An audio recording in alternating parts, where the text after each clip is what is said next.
Hi everybody, welcome back to another episode of Your Neck of the Woods where we talk about what's going on in Calgary and especially Ward 1. I am Ward 1 candidate Jacob McGregor, as always, and I'm here with my friend Jason Diodati.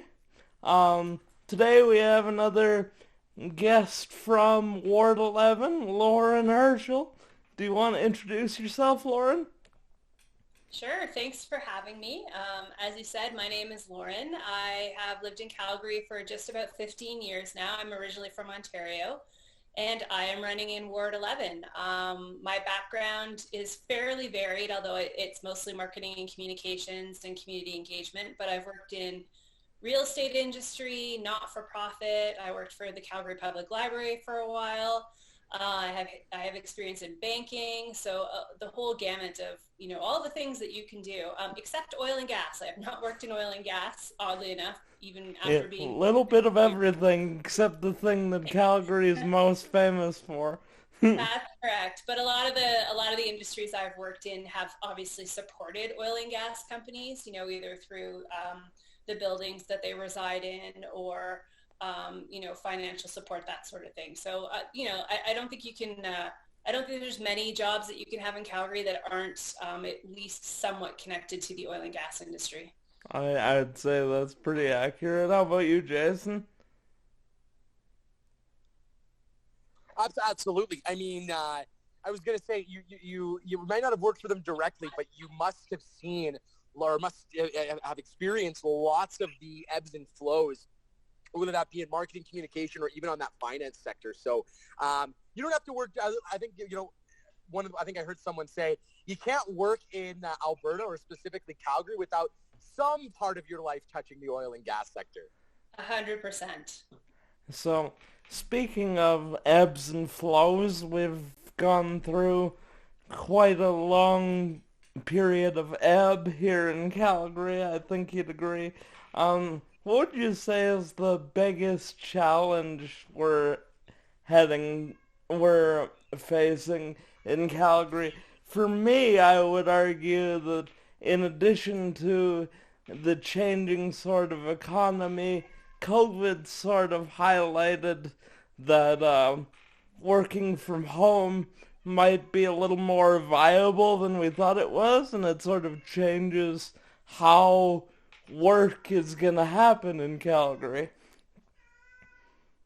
No, yeah, 100%. I think COVID's shown us a lot. I mean, it's been a difficult year for a lot of people, but I also think it's been a really amazing learning opportunity. I think it's forced it's forced us to think about how we do business, how we socialize, how we interact as people differently. And I think there's going to be some long-lasting changes that are a result of this, including, as you mentioned, working from home. I think we'll probably more than likely, most businesses will land on more of a hybrid model once we emerge from this, because I think there is value in being together as a team in person, depending on what kind of a role you have. But I think we've proven that working from home has some real work-life benefits, and it is possible to work from home and be productive, and it's possible to, I would even argue in some cases, it actually brings out more productivity in employees by giving them that flexibility to, you know, get some of their personal stuff done, while they're sitting in a Zoom meeting. They can have laundry going, or, be closer to picking up the kids from school when they're in school. So I think it's shown us things that probably would have taken us a number of years to get to in normal times. I would tend to agree very much. Even just if you look at recording something like this, we see both the benefits and the drawbacks logistically.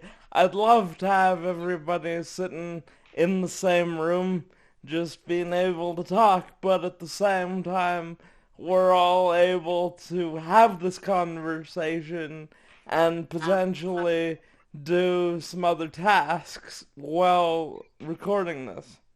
Absolutely. I mean, we could spend some time here, and then, at 3 o'clock, you could be doing the same thing with somebody else, or you could move on to do something else.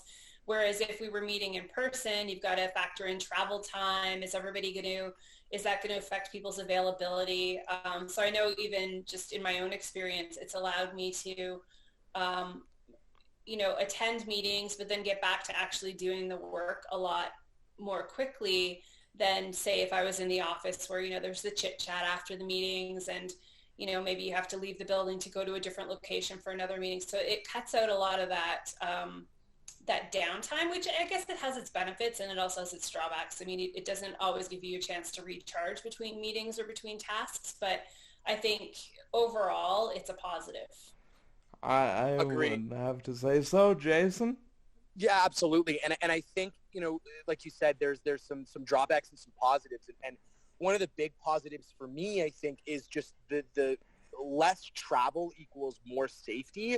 Maybe not always, but 9 times out of 10, if you don't need to be rushing in your vehicle or in your mode of transportation from point A to point B, it kind of takes away that risk of an accident or, God forbid, something even worse happening, which is great. And then, to your point, I think there's something to be said as well about the idea that, you don't get that recharge time. But I think, as you guys mentioned, being at home, that recharge time doesn't need to be as long as if like, oh man, I made my way all the way to downtown, went all the way up to found the building, went up to the meeting, Sure. had the meeting, nerves, get back in the car, like all those great things.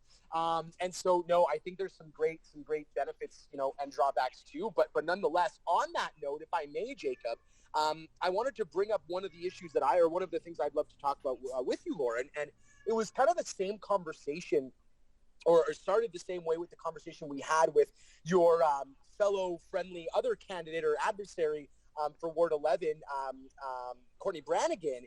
And it's a conversation that I think Jacob and I have had, and it's a conversation I'd like to bring you in on, which is, the downtown revitalization cross-referenced with, the guidebook, or as Jacob has corrected me too many times, I should remember by now, the Guide for Great Communities. And so do you see with that hybrid model, like you kind of mentioned earlier, where we'll most likely see that as the model of choice going forward for enterprise, do you see the downtown core revitalizing, maybe not right back up to, pre-2015 days or 2014 days, but do you see that being a challenge we overcome as things are normalized or returning back to normal? And what do you see in terms of, the argument that is, dense, urban living versus sprawled single family detached homes? Okay, so that's a lot of questions. I was about to say, I'm so sorry. That was too many questions. Yeah. Let's start Rapid fire, Jason. You just one at a time. I can take them, and then if I miss anything, let me know. So in terms of the downtown strategy, I think our downtown is going to look different, and I think it's going to look different for a number of years, and I don't know if it's ever going to be what we've known of it for, the last 5-10 years. I think there was a shift happening, to be completely honest, before COVID. I mean, you saw some very large players leave the downtown area and, go to other commercial nodes like Quarry Park. Imperial Oil is a really great example. They occupied, a very large tower on Fifth Avenue, and then they moved to Quarry Park once it was ready for them. And there's some other pretty notable companies down there now. So I think there is a shift happening that way anyways. And again, as we mentioned before, I think COVID has just sort of amplified a lot of that. That said, I think all big cities still have at least one kind of a downtown or large urban area, I guess, for lack of a better description. And I think Calgary isn't any different. I mean, there's a lot of infrastructure there. The trains kind of, crisscross there. You got a lot of your hotels. It's going to be close to, the new event center, and there's the BMO expansion and all that. So I don't think downtown as a concept is going away. I think it's going to take some time and really a very strong collective shared vision to bring it back to a place where it's contributing into the city the way we need it to, both from a revenue perspective, but also just being, a vibrant area that people want to live in, work in, maybe not to the same degree, but also take part in activities and, whether that's the arts or just going downtown to, have a great meal, all that kind of stuff. So I think if we're looking at downtown and we're trying to bring it back to what it was exactly as it was, I don't think we're going to see any success. I think we have to be open to the fact that we need to get it back to something that is better than where it is now, but it's not going to be the downtown that we remember. And quite frankly, I don't think that that's a terrible thing. I think, when I moved here, like I said, it was about 15 years ago. Downtown was a ghost town after about 4:30, and on Fridays it was probably after about noon. It was a ghost town, and that did pick up and get a little bit better. I would say, 4 or 5 years after I moved here, a lot more money was being put into the arts, and there was sort of an expanding restaurant scene and that sort of thing. So I think we have to be open to the fact that it needs to adapt, and what that looks like may not be super clear, but I think we need to have a collective vision as a city to at least get it kind of out of the rut that it's in now and working towards something that's a little bit more viable. Before we get into any of the other bits of the question regarding density, I wanted to jump a little bit off of that and say we were just recently having a conversation about how there's no real draw downtown necessarily at the moment. Like, unless you have either a meeting or you're going to a specific event like a Flames game, I don't spend a lot of time downtown, even now. So, you're right, I think there does need to be some change for sure. Yeah, and I think it depends too. And I think we have to think about who do we want coming downtown. Like, who realistically is coming downtown? Are they people that already live there? Are there people that maybe live kind of close there, sort of the immediate communities around what is considered that downtown Beltline area? I think it's unreasonable to start out of the gates by trying to lure is not the right word, but lure, people like folks from Tuscany or Seton, to come downtown. Like, I don't think they're the lowest hanging fruit. As somebody from Tuscany, I will tell you there's definitely easier people to get there. Exactly. So I think what's going to show us success with the downtown strategy, I really like what the city has put together. I also really like the fact that they've consulted and worked hand in hand or arm in arm with private investment type companies, because they have a lot of skin in the game. And I think it's fantastic that they were, not just consulted with, but they literally were leading a lot of the development of the plan. So I think that bodes well for it. It's not perfect. Nothing's going to be perfect, but I think it's a good start. I just think that, we need to consider, what does this look like? How are we going to get there? And we need to really be mindful that it's going to be a slow and steady wins the race kind of a deal. Like, if people don't see a marketable change in a year, we have to manage expectations so that, the city admin and the people involved still feel empowered to move forward with it, and just appreciate that it's not an overnight fix. It's not something that we're going to, wake up this time next year and, there'll be something fun happening on every street corner downtown. I think for sure we need to be patient, and we need to, like I said, manage expectations of Calgarians, that they need to be patient. Otherwise, it could be derailed really quickly with people who don't want to support it anymore. And I think that will affect everybody, whether you live in Seton or Tuscany or, any community in Ward 11. Like, we need a healthy downtown to have a healthy city.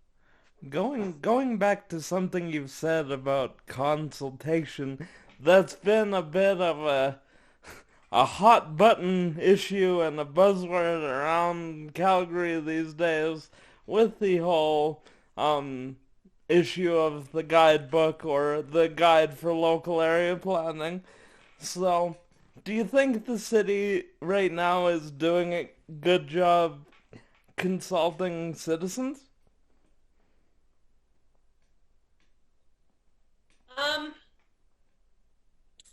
That's a really black and white question. In some ways, yes, and in other ways, absolutely not. I think where we have an issue is that there really isn't a standard, like a gold standard of this is what good engagement looks like. I don't think anybody has actually sat down to think about what does good engagement actually look like. In a number of my roles professionally, I've had to do public engagement, and in some cases in conjunction with, the city's engaged department. And it's kind of like building the plane while you're flying it. Like I find I've sat in consultation sessions where, this consultation session is very different than the one that will happen tomorrow. And why is that? Like, why don't we have some standards that we're at least using as a guideline? And I think one of the biggest flaws in how we engage community in Calgary is really managing expectations. And that's managing expectations with all stakeholders, not just community members, but investors that might be involved, developers that might be involved if it's a development type project. Because I think a lot of the time these sessions, people are given the impression that what their feedback is going to happen no matter what, or it's going to be incorporated.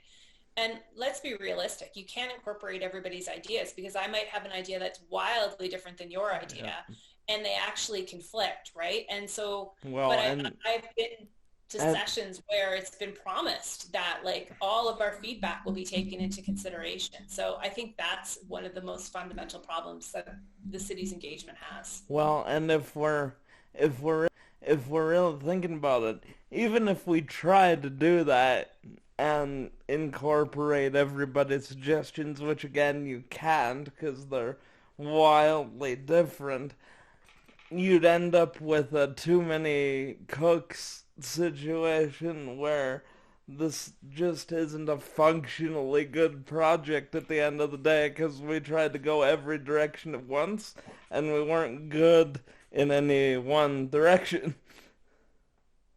100%, yeah. And I mean, I've sat in engagement sessions where I've worked for the private sector, and we've been told that we can attend the sessions, but we're not allowed to speak. And then we watch people go through like workshopping exercises where they're, asked to, if you could put anything on this plot of land, what would you put? Well, my next door neighbor isn't a planner. My next door neighbor doesn't know the cost of things. And while they might have really fantastic ideas, their ideas may not be economically feasible. Yet if they're going into the meeting being told that like they're having a say in this, to me that's disingenuous. Like it's dishonest, and it has a ripple effect, because then what happens is those people that go to those community meetings and they think that they have a say, and then they find that they don't, they start to distrust all the processes that the city has. And I think the city has made some smart moves. Like they did invest in creating the engaged department, which has done more engagement on some projects than would have happened before. But I don't think, not to get like too micromanagey here, but I don't think that they've ever stepped back and evaluated their own engagement processes to see if they're effective. I think they're just busy evaluating like the actual projects and not. Can't evaluate yourself when you're busy evaluating. Exactly. 100%. And it also begs the question, to your point there, Lauren, is if that level of disingenuity or lack of disingenuousness is there, and it's putting doubt and creating mistrust in the city. I mean, to not to shift too far on the topic, but it kind of bodes the same idea and continues that same trend with things like in-camera sessions, right? Which is something I wanted to ask you about as well. Is that maybe part of the problem is accountability? Like you said, there's no gold standard set right now. And it seems like that gold standard hasn't been set purposefully so that there is no accountability held. Very similarly, as the perception becomes that these closed camera sessions are also there, in certain cases, or what appears to be in most cases, so they can avoid that accountability. What are your thoughts on that, if you don't mind my asking there, Lauren? Okay, so in-camera sessions are tricky. There are a lot of things that are legislated to be in camera, and they're not legislated by council. Like, they're legislated by the province, whatever. Like, right. For example, I sit on a board that's facilitated or affiliated, with the city. So when they go through every year and they appoint people to the various different city boards, all of our resumes with our home addresses, our phone numbers, and things like that, that's part of the submission package, and that's 100% why they go in camera to make those decisions. Because if it was in public, then all of our personal information would be part of the agenda that you see online. And so that's problematic. It's similar to also when they're dealing with HR issues. Obviously, sometimes there's allegations or things that haven't been proven. And again, there's personal information, or there's personal information by people who have filed complaints. And, out of respect, that shouldn't necessarily be a public facing piece of information.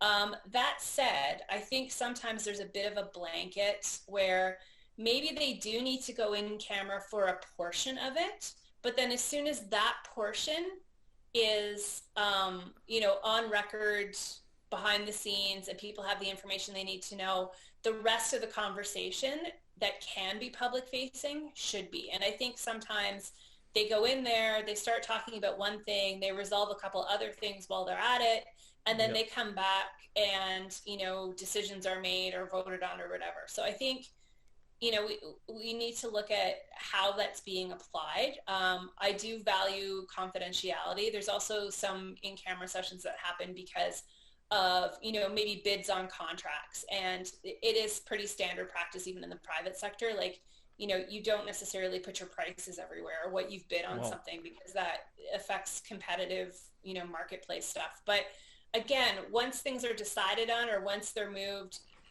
to a point where they don't need to have that secrecy anymore to protect whatever it is they're protecting, I think that it should be, they should come out from behind closed doors and, continue on with what they're doing. I also think that after the fact, and I don't know, I'd have to look into what interval this would be, but maybe it's a year, maybe it's 2 years after, whatever. I think that some of those records, again, as long as it's not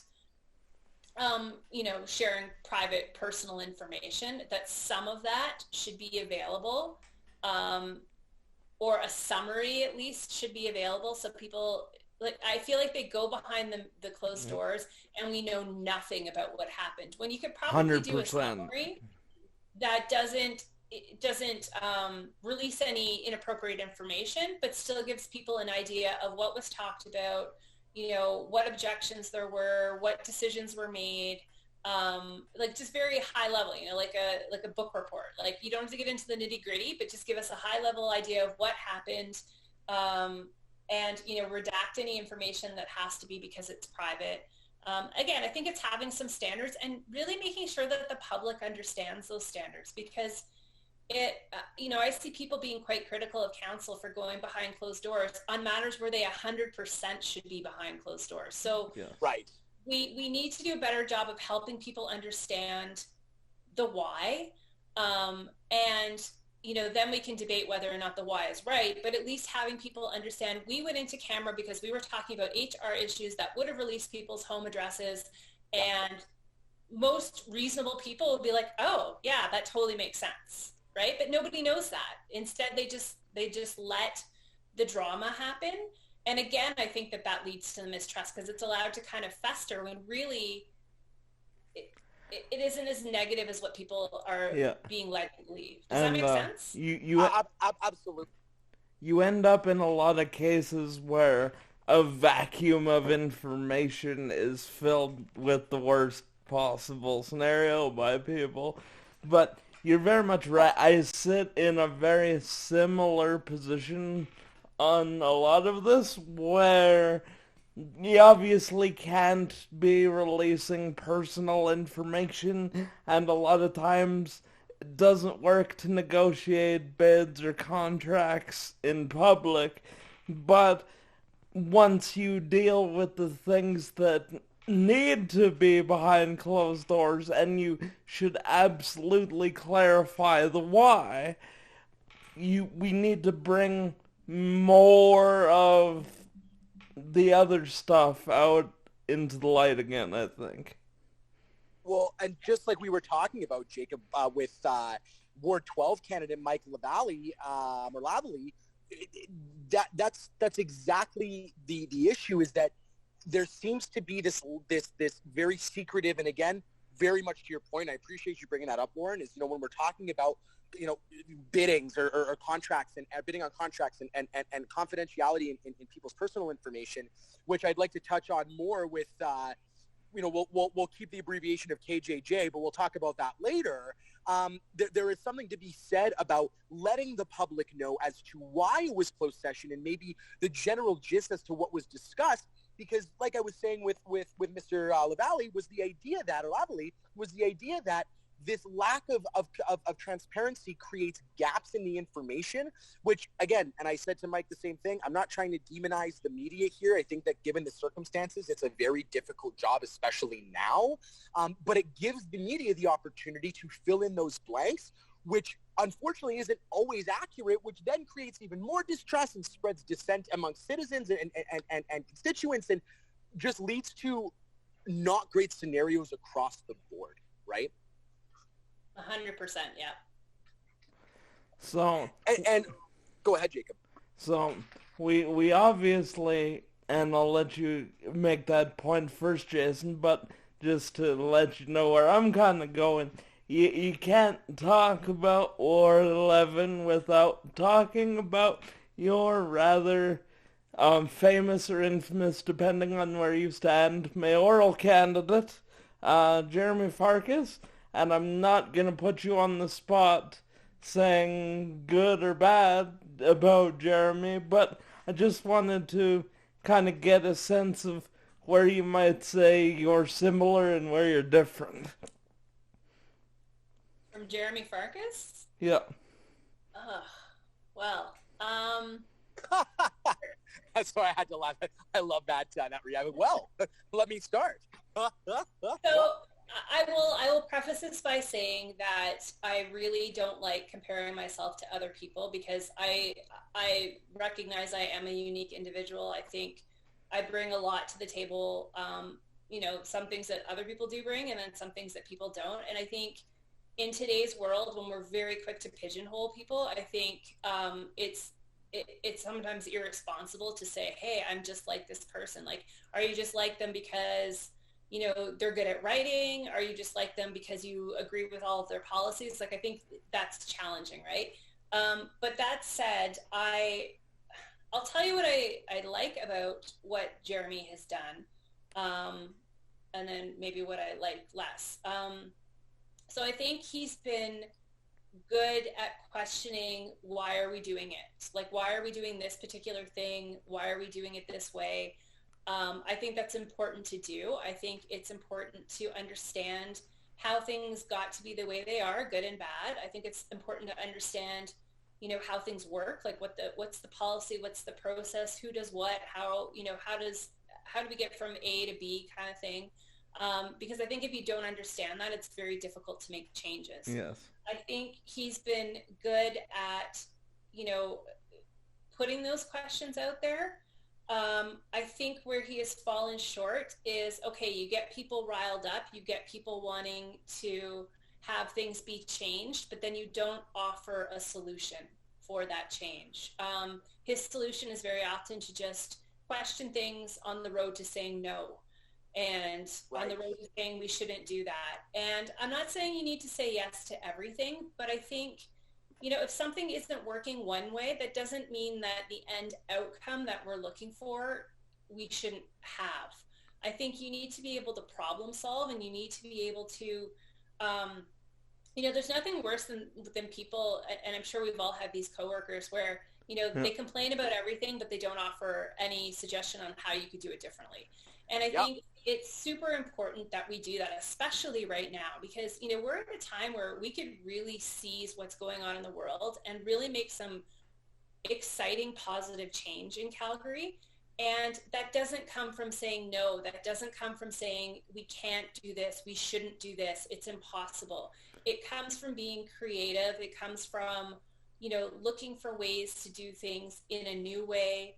And so I think that would be what concerns me with his performance over the last 4 years is he's sort of done half of it. He's questioned, he's gotten people riled up, he's gotten people fired up and open to change, but then it just sort of falls flat because you're not taking it across that finish line. And I think I am more that person. I'm okay, if this isn't working, if this, then what? Like, what is our next step if this isn't working?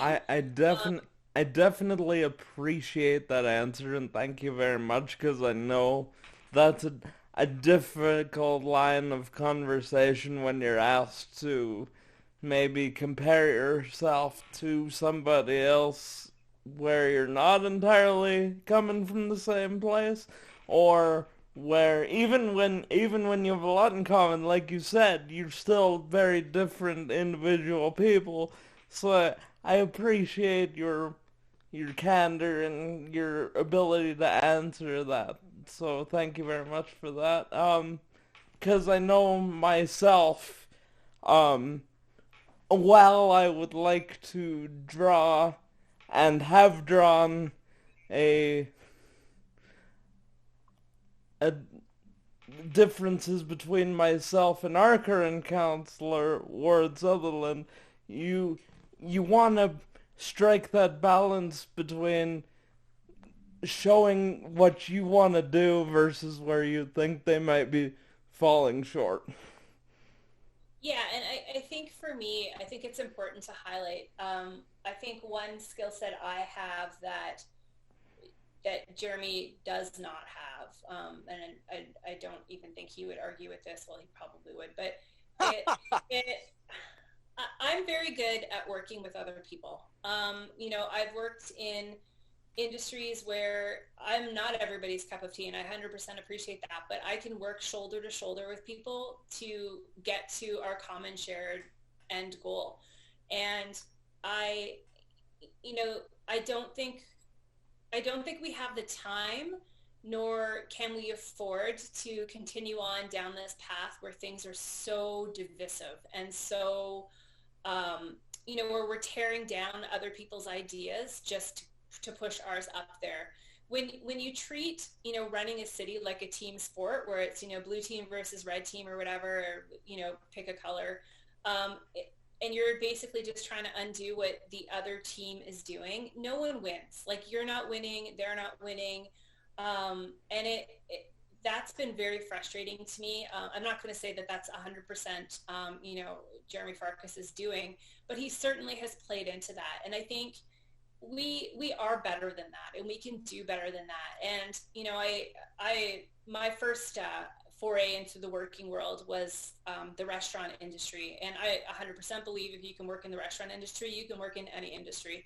But because it teaches you to multitask, but it also teaches you that you're going to deal with some difficult people, but you can't just walk away, and you can't just, you need to be able to diffuse situations, and you need to be able to, work through that dinner rush, even if you're not getting along with your fellow servers or the cook or whatever, because you need to get things done. And then very often at the end of the night, when, there may have been some conflicts along the way, at the end of the night, you're okay with each other because you've worked through it together, and you're ahead because you've gotten the task done. And I really want to see more of that at City Council. And I think that is one area where I have no problem comparing myself to Jeromy, where I think I shine at that, and I don't think he's quite honed that skill set yet.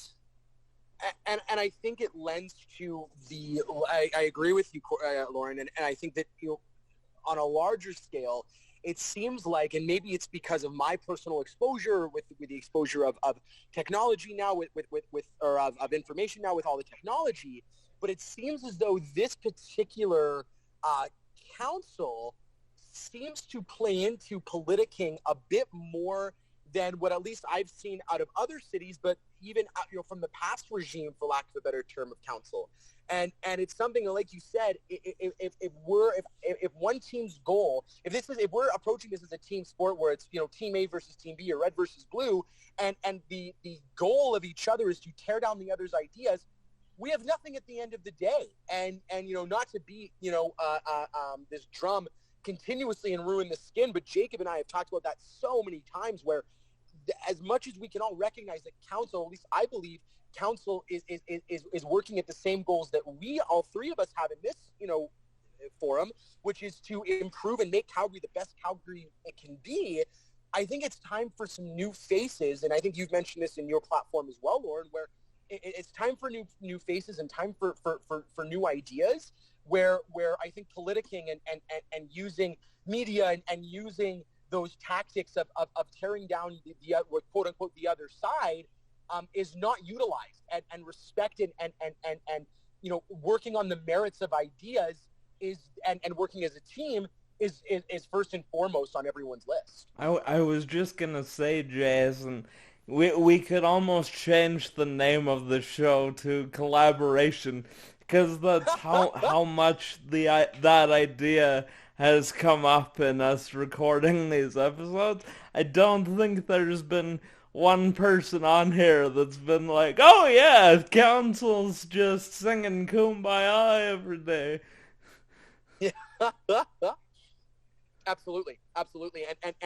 And that is it probably lends into my next question, and I know this is tough, but we kind of talked a little bit about your platform, Lauren, and Jacob, if you wanted to go into a different direction, please stop me. But we've talked about your platform, we've talked about some of the issues, but are what would you say is there one thing we haven't brought up about your platform that you would like to illuminate really quick? No. It's hard to go into everything in, a couple of minutes. I think, I have 4 main areas that I'm focused on, and that's economic health, which I think everybody can relate to and understand right now.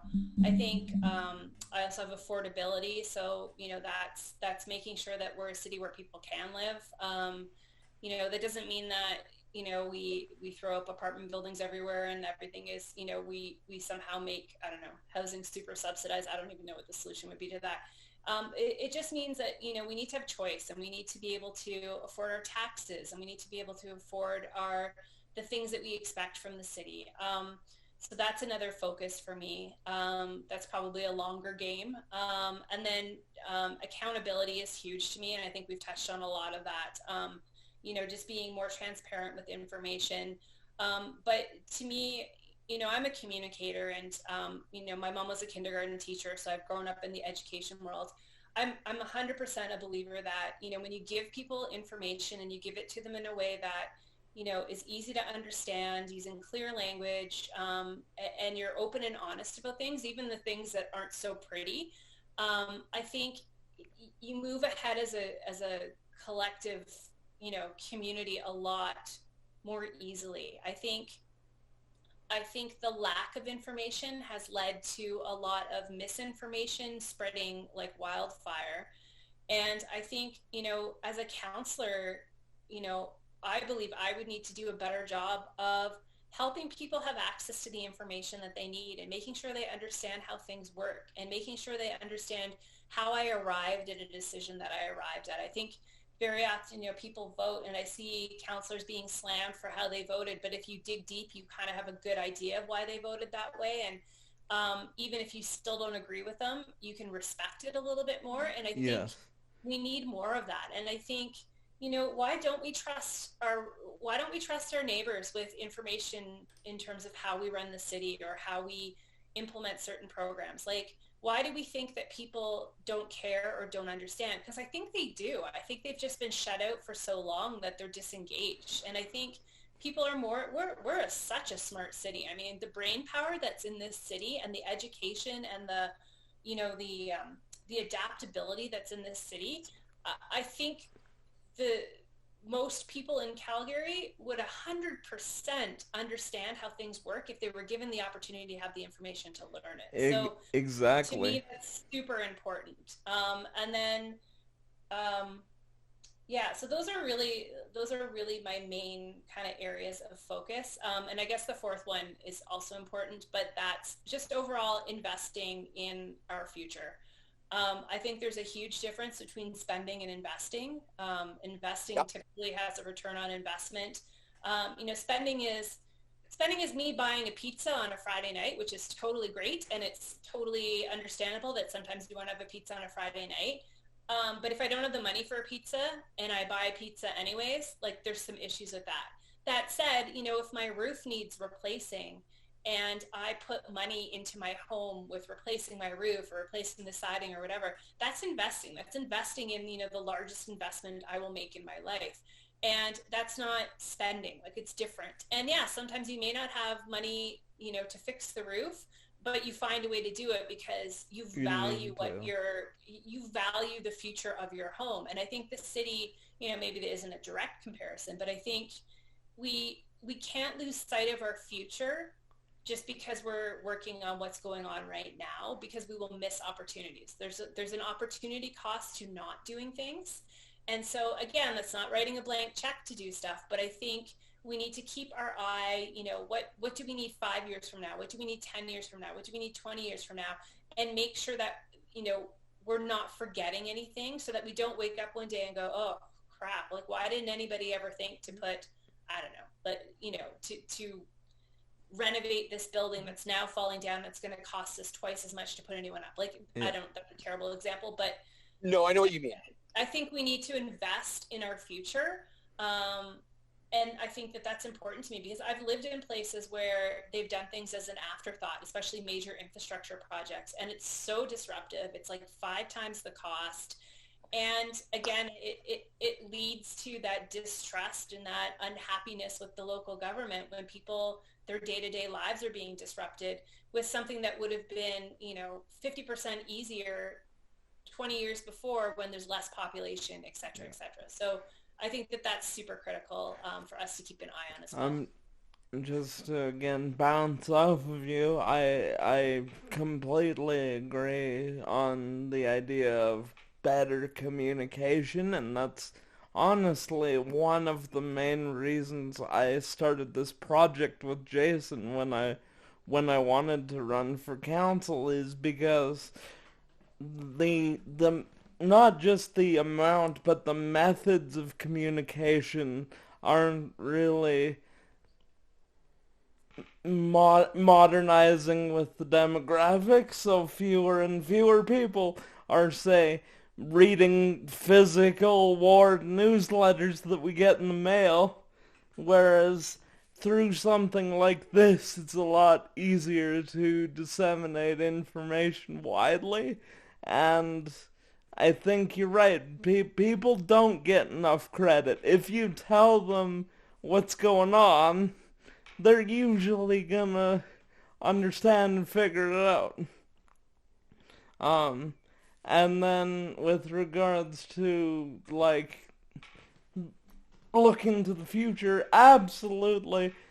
And also on these infrastructure issues that affect everybody's everyday life, a lot of my impetus to run is because a lot of the small practical things, roads, sidewalks, pathways, up where I am in some places have been put on the back burner for so long that they're a problem now, whereas they could have been maintained and made great at a much simpler at much lower cost and much more simply if we'd done that in the first place. Yeah, 100%.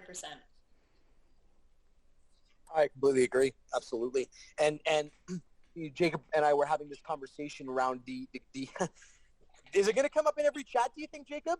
We had this talk around the famous or infamous, depending on what side of the coin you're on, green line. Pretty where, close to every time now.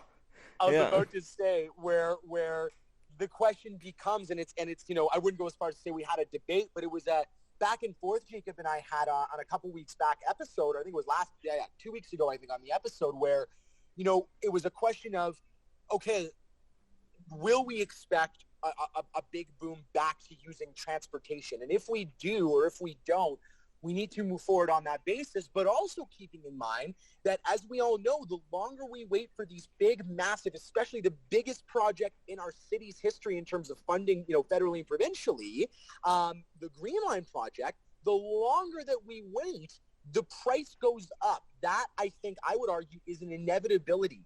You'd hope that with the increase of technology and proliferation of trade, hopefully with the United States, now there's a different administration there, and the new USMCA, deal. We hope, but the reality is it just doesn't come to fruition that way. So, not to jump topics, but can you kind of touch on that Green Line project, Lauren, and what you think kind of, not needs to be done for it to move forward, but what can be done at current present time to make it a more forward-thinking project? Sure. So I 100% support the Green Line. I have concerns with the number of changes that have occurred, the number of delays that have occurred, because again, it's eroding the trust. I know there's a lot of people who were 100% fans of the Green Line and now are like, oh, but come on, guys, like let's get this going, because it becomes hard to defend a project when it keeps tripping over itself. That said, I 100% support the Green Line. I think it's a really important piece of infrastructure. I think, it doesn't matter what happens with downtown, because we know it's still going to move in a positive direction. I think you need to, the Green Line isn't duplicating an existing line. Like, this is servicing areas that are hugely underserved. And, I think by not doing it, we're sending a message to those communities that, they don't deserve to have the same level of connectedness as the rest of the city does. And I think that that's problematic, especially when you look at areas, like Quarry Park and, eventually, hopefully it hits Seton, where like they are actually their own little economic hubs that have a lot going on there. And so why shouldn't they be connected to a major transit system? Agreed. Three of the proposed stations are in what's going to be a new part of Ward 11. So we're bringing on Riverbend, Douglas Glen, and Douglasdale. And they're coming into the Ward 11 fold as of the election. And so 3 of the stops obviously have a direct impact on those residents. That said, the red line runs right through, the middle of Ward 11, from, I guess it's 50th to Anderson are sort of north-south boundaries. And I'm sure it's the same for the Northwest, but, if you try to take the train after, a Flames game or a concert or coming back from Stampede or whatever, anything downtown, you don't get to sit. And it's an absolute madhouse. You use your arms. Like when I worked at the library, I took the train every day, and I would get on at the Heritage Station, which is just past midline going downtown. And so like sometimes I would barely get on the train. I'd have to wait for another train to go by. And then if I did get on the train, sometimes I couldn't even move my arms.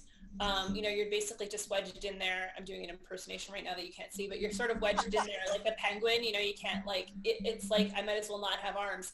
And, it's like that virtually all the way downtown. And, and then there's the poor people that decide to get on, at a later stop with a stroller, and they just can't. And it's, as somebody with a disability, the struggle is real, trust me. I feel for you 100%, because I've, on the flip side, trying to go home, I've seen people try to get on at the City Hall station, either with a stroller or they're in a wheelchair, they have a scooter, and like, good luck. Like, it's just, I don't even know how, if I have to wait for 3 trains sometimes, I don't even understand it.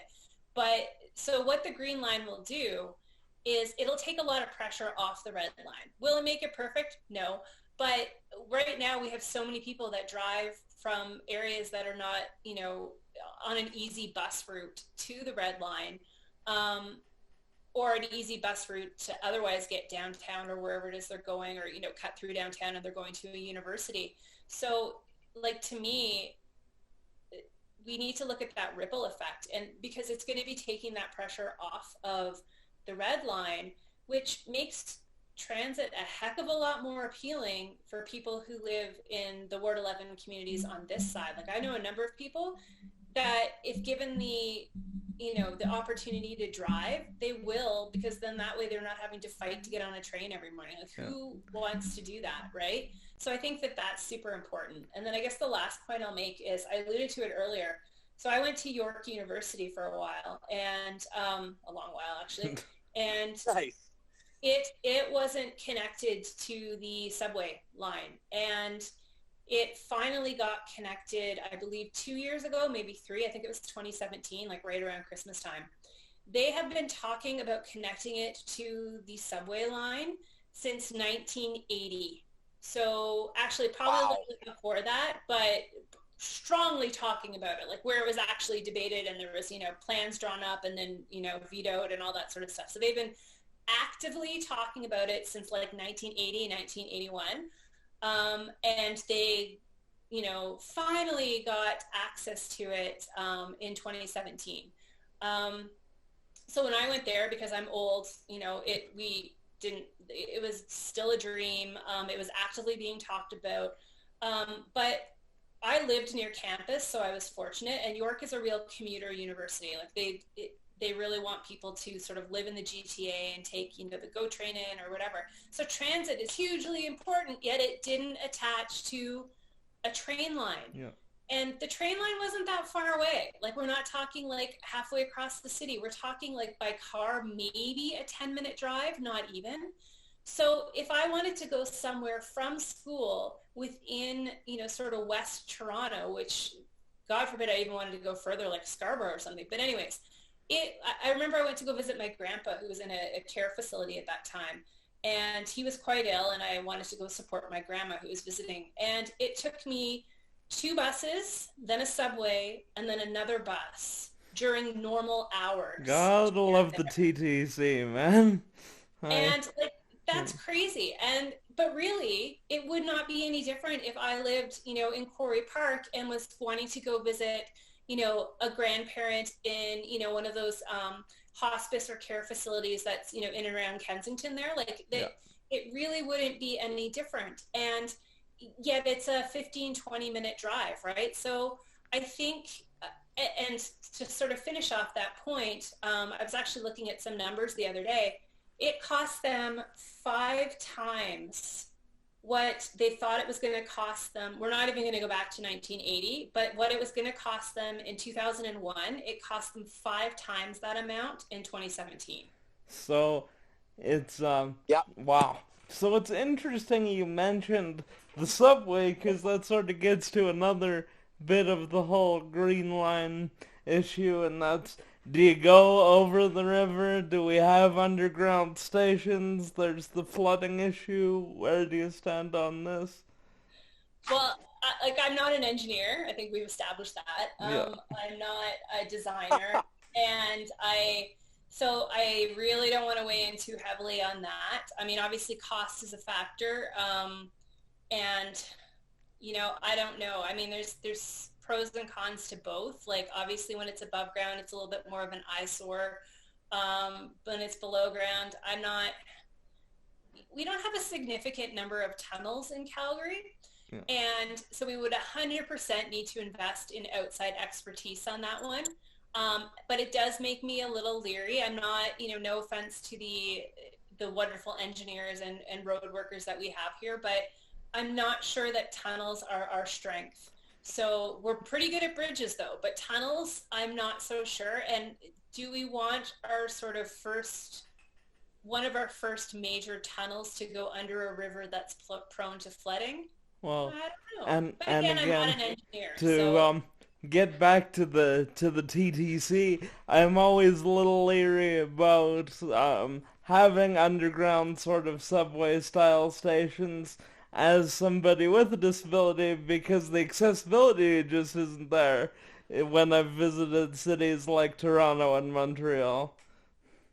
Yeah, I think the difference there, and I think there, you would have accessibility issues 100% if there was like a power failure for sure. But I think the difference there is that large portions, and I can't speak to Montreal because I haven't been there, but large portions of the TTC were built like literally 100 years Oh, ago. absolutely. It So is a function of the age of the city, for yeah, sure. but the new places, the new lines, i.e. the one that goes to York now, which actually incidentally also connects to um, Vaughan and Markham, so that, those 905 cities can now connect right Yeah. directly to the subway, which is brilliant because from a revenue perspective, that's great. But like I've seen pictures and night and day difference in those in the that particular line or portion of the line. But yeah, I kind of wonder, like, you get on in a location like that that's very accessible and it's very bright and it's very I don't know, to me it just seems, it feels safer because it's Yeah. bigger and there's more people there, but then eventually you're going to be spit out at a subway station that may not have that, especially if it's not tied to a like museum and places like that. They've been retrofitted, but some of the more residential ones, I 100% agree with you. Like half the For time, sure. well, at least in my experience, like even the escalators weren't working. And so, yeah, you always have to factor in accessibility into every design you do. And I think 100%, public infrastructure, like it is not optional to make things accessible. Like it is not a nice to have, it is a must have. Oh, So especially now, and you were talking about how you've done some work on city boards. I have as well. I was on the advisory committee for accessibility, so I'm very much aware of the struggle to make every design, because it's not the first thing the planners and the designers think about. It's becoming higher and higher up the list, but it's a struggle to get it there. well, no, I mean, I actually had a conversation this morning with Darby from Level Playing Field, Yeah. and we were talking about accessibility and what are some sort of easy wins. How do we make people more aware? How do we make it, first of all, how do we make it a mandatory line item in all public infrastructure bids? But then also, how do we make sure that accessibility consultants actually have some teeth to enforce the need for that, and so that in the event that a project is running over budget wise, accessibility isn't the first thing cut. Uh, Because we have to build things for everybody. We can't just build them, well, I'm preaching to the choir here, but we can't just build them to be economical, because that's, well, first of all, it's not right, but secondly, isn't the goal, especially with public buildings, to have as many people visit them in well, as many it's different a capacities public as possible, building, like, right? So why would we, like, why would we shut people out yeah, negligently? I don't even want to say unintentionally, because, newsflash, like, accessibility isn't, it's becoming more of the forefront, but it's not like it's a new need, like it's existed for a long time. And I really like how she frames it, that, we're all temporarily able-bodied, but at some point we, whether it's because we break our ankle or we have a head injury or we lose our vision, at some point we will not be completely able-bodied, and so we need to, and that's 100% everybody. So I really want to see that be more, not even more of a priority. Like, it just needs to be a normal mainstay thing. you know, I love that we went down this path, because not only is it an everyday concern for myself, but it's an everyday concern for a growing number of people, right? As you said, like, we're all gonna get older, we're all gonna get sick, we might get hurt. And so you don't think you need it until you need it. And then you're like, oh, I guess I should have been thinking about this.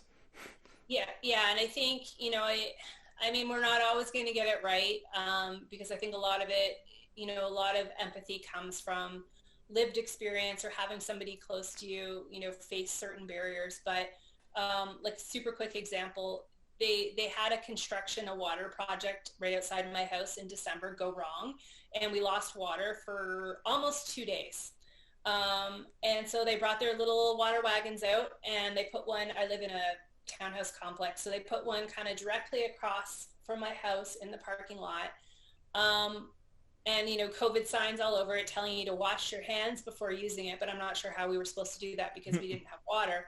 But that aside, I have a lot of senior neighbors, and there is this expectation that we would have materials in our house to collect water. I don't know about you, but do you have like a food safe bucket hanging around just in case you lose water? No, can't say we actively have like a rain barrel or anything like that. Right, and I happened to find a jug in some camping stuff that only because I was disorganized did it exist in my garage. But one of those milk jug type things or water jug type things doesn't hold a lot of water when you're, even dealing with like, flushing your toilet or whatever. But anyways, there was no thought put into, first of all, notifying. So there's a huge engagement fail there.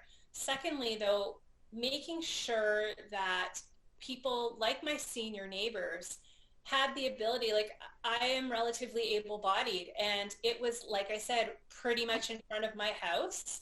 And it's December. Thankfully, it wasn't overly icy and snowy, but like even me carrying that jug, like it back and forth, back and forth, back and forth, like, my very next door neighbors, like I'm pretty sure they're in their 80s. I'm not sure, we made sure they were okay, but initially I'm not sure what they would have done because like, can they carry a bucket to their house? Yeah. There's no way.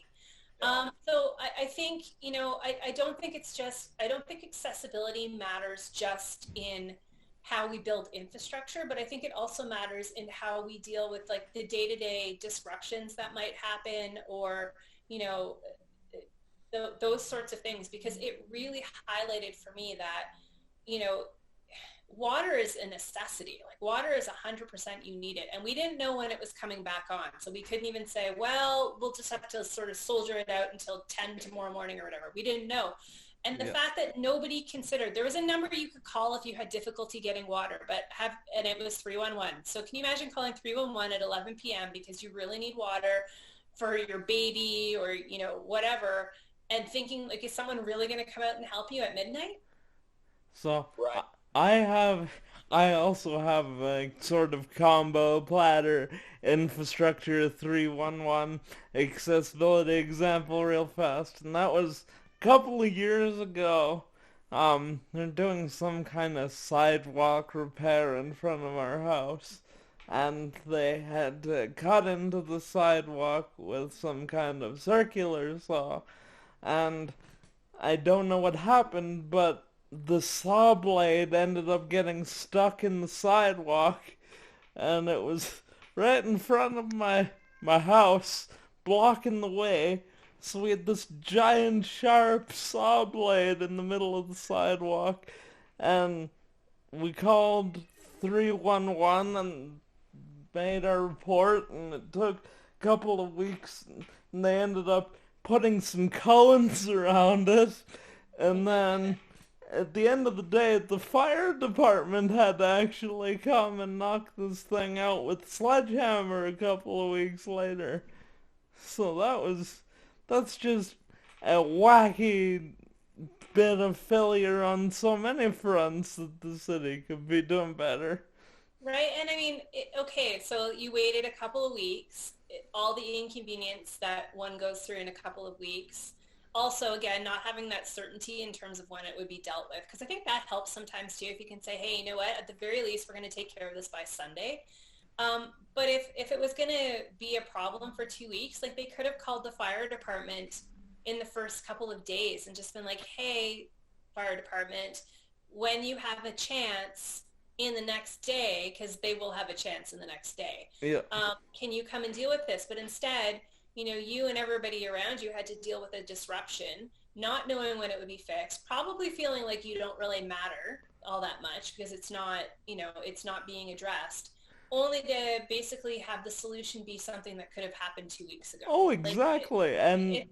It's silly. And thank God nobody tripped and fell over the sharp metal saw in the sidewalk. I can't even imagine Like, how do you get your sauce? Well, how do you get your sauce stuck? But secondly, how do you get it stuck and then you just basically go home for the day?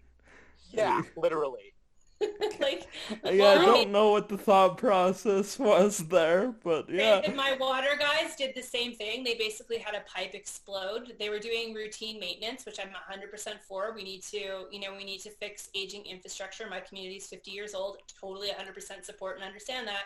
But then when you had the oopsie where the pipe exploded, that's when you start notifying people. They didn't notify people until they were leaving, and they basically randomly knocked on some doors. And I was right beside the giant hole that they dug, and they said they knocked on my door, but I'm the same as all of you too as well. I'm sure you've been home pretty much all the time. And they're like, oh no, we let you know. I'm like, no, I've been home the whole time. I have two large dogs that would have barked if you Yeah. knocked on the door. Like, but they just left, and they left with like the water wagons weren't even there yet. So they didn't even leave somebody behind to field questions. Like they just up and they went home to their water, water accessible homes Homes, yeah. without a second thought. Anyways, it's yeah. And again, it comes down to communication, right? Like I think there's a way of stuff goes wrong 100%. Life happens, stuff goes wrong. It's how we handle it that makes the difference. Yeah. Absolutely. And on that, to springboard off of that, and it was something I wanted to bring up quickly before we ended here, and I want to start off by saying that I as open as we are, Jacob, I'm sure you'll agree, we're very open with ideas and beliefs. And, if anyone listening, has an idea contrary to what we've brought up today, we'd love to hear about it. This isn't an echo chamber, like you mentioned earlier. This is a platform for growth and learning. On that note, without giving this person a platform, because I think this plays into the paradox of intolerating intolerance, but talking about KJJ and the idea that there potentially are candidates who are running for council or mayor purely to receive the information of those around the city with potentially, in certain cases, nefarious intentions. I saw recently, I think it was about 2 days ago, you tweeted suggesting that you will not be collecting those phone numbers and those email addresses and addresses from constituents around Calgary.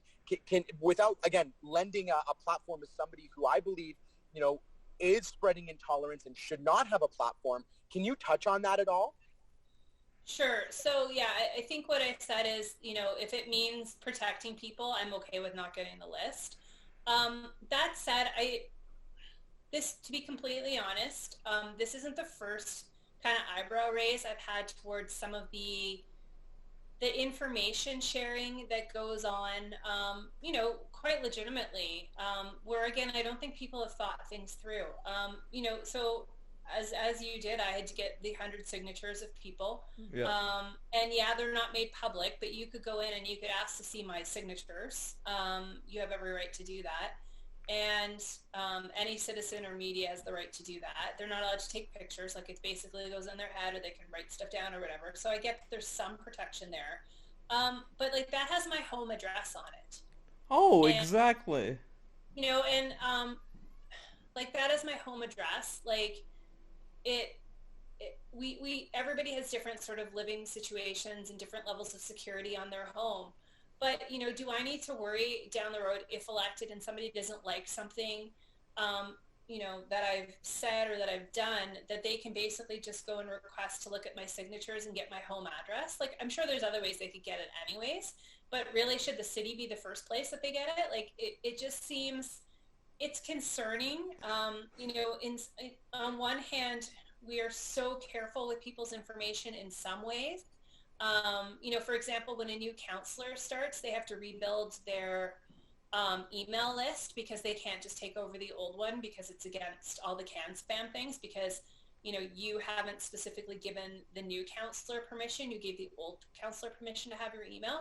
So we go through things like that, which I think actually breaks down communication a little bit. But then on the same token, we'll hand out, basically every voter in the city will hand out, and there's different stuff out there in terms of whether it's phone number and address or just address, but whatever, we're handing over personal information, without batting an eyelash. And it just, you know, I think that the situation with KJJ has highlighted some of those problematic practices, but the risk was always there. You know, maybe there's another candidate out there that isn't quite as vocal and isn't quite as obviously problematic, Right. who has other reasons that they're going to use that information inappropriately. And sure, there's rules around it, as I'm sure you were made aware of. Like, there's rules around it. You're only allowed to use it for election purposes, blah, blah, blah. But we all know the ability to enforce things like that, especially after the fact. Does that provide you with a level of comfort? I don't know. Well, so, you know, we go into, I'm bringing things full circle. We go into in-camera meetings so that we're not releasing people's personal information. But yet, I'm not sure. I haven't done a recent tally of how many people are running in the city, but let's just say that there's, you know, I don't know, 60, as of today, running. There's 87 of us, including the mayoral candidates. Look at you go. See? There you go. So there's 87 of us. So 87 of us can ask and receive voters lists, and like, and it's probably going to climb to higher than 87. Like, there just seems to be some inconsistency there that I would like to see addressed. And quite frankly, like, I don't know. It's really problematic that people don't have a say in whether or not their home addresses aligned with their name is released, regardless of what the reason is. And I think. Sorry, Jason. Go ahead, Jacob. All I was going to say was the idea that I think it goes back to what you both have said, which is, you know, we need to adapt to the technological times that we are in now. And I think that releasing that information in this age of technology, where doxing is a real thing, and exposing and going after those we disagree with for whatever reason, as I'm sure none of us would ever do, but unfortunately there are people that would, it needs to be taken into account. But sorry, go ahead, Jake. I was just gonna say, it's funny you mentioned our nomination forms, because I hadn't even thought about the potential privacy problems with the signatures on my nomination forms, but you're absolutely right. In addition to my address as the candidate, I also have 100 and change people from my neighborhood or my ward that have now put their signature and their address down. Whereas that wouldn't be something people are normally comfortable with. Yeah, so they can't replicate it, etc., etc. But then that burden is really also on that city employee that lets them in to look at the files, right? And so if they turn away for a second and somebody, you know, like, I don't want to get all conspiracy theory, but no, I get it though. Yeah. But, you know, I think, you know, I believe most people are inherently good, and I think most people are, you know, would use the information as, you know, as directed, or for its intended purpose. I think most people, especially those who are running, you know, for councillor, for mayor, I think most people don't have negative intentions with that particular piece of information. But, and I don't think that we necessarily should always put policy in place just for worst case scenario. But in this particular situation, I think, as I said before, I think it's highlighted some issues that we should at least have a conversation about, to really understand, you know, are we doing the right thing? And is there a way we could be doing it in a better way and still have the same outcome, like the same positive outcome? Well, and on a similar note, sort of half jokingly, but I'm running my campaign out of my home, so my address is on a lot of my material, and my family has made the joke that you better hope people like you, 'cause they know where you live now. So. Yeah, 100%. So yeah, like, it's just, I don't know, like, I think it's that whole, are we thinking things through? And maybe, you know, maybe after a conversation we decide that for the most part everything's okay and let's leave it as is. But I think it's always good to kind of do a check-in from time to time, and, you know, because times change, and, you know, we need to adapt. And is this the best way? Are we going overboard? are candidates even using that information, or are we putting it out there for not a lot of, I don't know, not a lot of need for it? Like, I don't know. So I think it's highlighted an issue that we should at least take a look at. And then, yeah, I don't want to give him more of a platform, but I think it's highlighted a few different issues in the process. And with you bringing this full circle back to our favorite thing, closed camera sessions, or in-camera sessions, sorry, my apologies. I think that's a good place to leave off. I very much appreciate you being on the show. If you guys out there want to learn more about Lauren, her website is laurenherschel.ca. And just remember, Election Day is October 18th. It seems far away now, but it's getting closer by the day. And let's really quickly, Jacob, not to interject, but let's take this opportunity to remind everyone, please, please, please vote. You know, I know that right now, for a lot of constituents, it feels like they may be voiceless, or that the vote doesn't matter, or there's enough people going out to vote, that you know, I don't really need to do my part. Please, please, please, please, if you care about this city, if you love the way that especially, you know, Jacob and Lauren and all the folks that we've spoken with on the show, if you like the direction they're going in, please take this matter into your own hands. Exercise your democracy, and, you know, appreciate that we have this system in place. And please do vote. I know it's a little early to be beating that drum, but I do want to get it out there as early as possible. Your voice matters. This city cares. Your voting and your action will be heard. It might not be reflected, as you know, we've talked about, Lauren. We don't want to make anyone feel like their vote will definitely be the end-all be-all win, but it will have its weight in the competition, or in the process. And, of course, for all of you living here in Ward 1 with me as your candidate, I'd love for you to vote for me, obviously, but as long as you vote, the system is working, and that's what matters. Lauren, do you want to say anything to end off the conversation here? I just want to thank you for having me on. I think this is a really awesome conversation.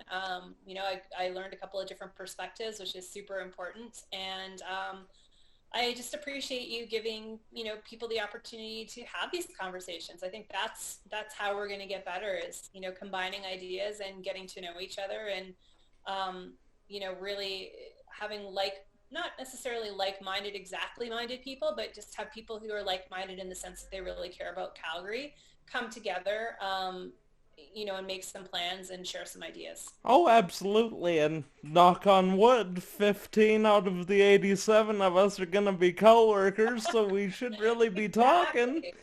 Yeah. But as always, if you have something you'd like us to talk about, or something you want us to ask a candidate, feel free to reach out to me on social media at Jacob for Ward 1, or on my website, jacobforward1.ca. And until next week, that's what's happening in your neck of the woods. Have a good week, guys. Alright.